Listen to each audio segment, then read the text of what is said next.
اعوذ باللہ من الشیطان اللعین الرجیم، بسم اللہ الرحمن الرحیم۔ محترم ناظرین، ہماری کلاس احکام شرعیہ کے بارے میں جاری ہے۔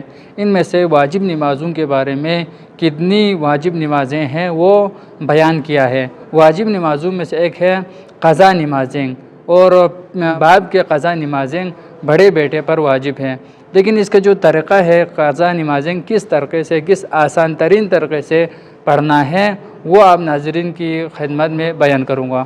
آپ ڈرنے کی ضرورت نہیں ہے، قضا نمازوں کو جو ہی قضا ہو جائے اس آسان طریقے سے پڑھیں گے تو 4 رکعتی نمازوں کو آپ 2 منٹس میں پڑھ سکتے ہیں۔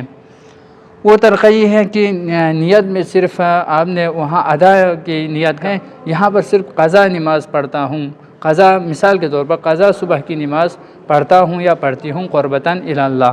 اس کے بعد حمد پڑھنا ہے، حمد کے بعد ایک مختصر سورہ کو پڑھنا ہے۔ اور تیسرے نمبر پر آپ رکوع میں فقط سبحان اللہ سبحان اللہ سبحان اللہ 3 مرتبہ پڑھے تو کافی ہے، سبحان ربی العظیم و بحمدہ کہنے کی ضرورت نہیں ہے۔ اور اس کے بعد چوتھے نمبر پر سجدے میں جانا ہے، یعنی وہ جو صرف کیا ہے باقی جو ذکر ہے سمع اللہ لمن حمدہ کہنے کی ضرورت نہیں ہے، فقط آپ کمر کو سیدھا کر کے اللہ اکبر کہہ کے سجدے میں جائے تو کافی ہے۔ پھر سجدے میں جانے کے بعد وہاں پر سبحان ربی الاعلی و بحمدہ کہنے کی ضرورت نہیں ہے، بلکہ اس کے جگہ پر آپ فقط سبحان اللہ سبحان اللہ سبحان اللہ 3 مرتبہ کہے تو کافی ہے۔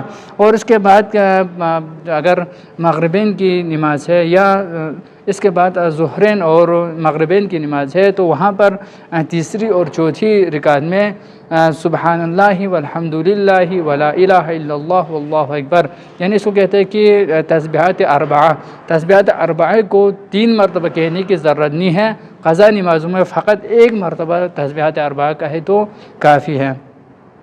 اور اس کے بعد ہے 6 نمبر پر تشہد ہے، اور تشہد میں کوئی فرق نہیں ہے، قضا اور ادا میں وہی تشہد پڑھنا ہے۔ اور اس کے بعد آخر میں سلام میں فرق ہے کہ سلام میں آپ صرف 3 سلام ہے، السلام علیک ایھا النبی ورحمۃ اللہ وبرکاتہ، السلام علینا وعلی عباد اللہ الصالحین، السلام علیکم ورحمۃ اللہ وبرکاتہ۔ یہ جو آخری حصہ ہے وہ واجب ہے، تو فقط آپ واجب سلام پھیرے تو کافی ہے، یعنی السلام علیکم ورحمۃ اللہ وبرکاتہ کہے تو کافی ہے۔ اور اس کے بعد جو اللہ اکبر 3 مرتبہ جو تکبیر کہنا ہے وہ بھی مستحب ہے۔ تو آپ اس طریقے سے اگر قضا نمازوں کو پڑھے تو یہ آسان ترین طریقہ ہے، اس طریقے سے پڑھنے سے آپ کے لیے کوئی قضا نمازیں پڑھنے میں کوئی مشکل درپیش نہیں آئیں گی انشاءاللہ۔ اللہم صلی علی محمد و آل محمد، والسلام ورحمۃ اللہ وبرکاتہ۔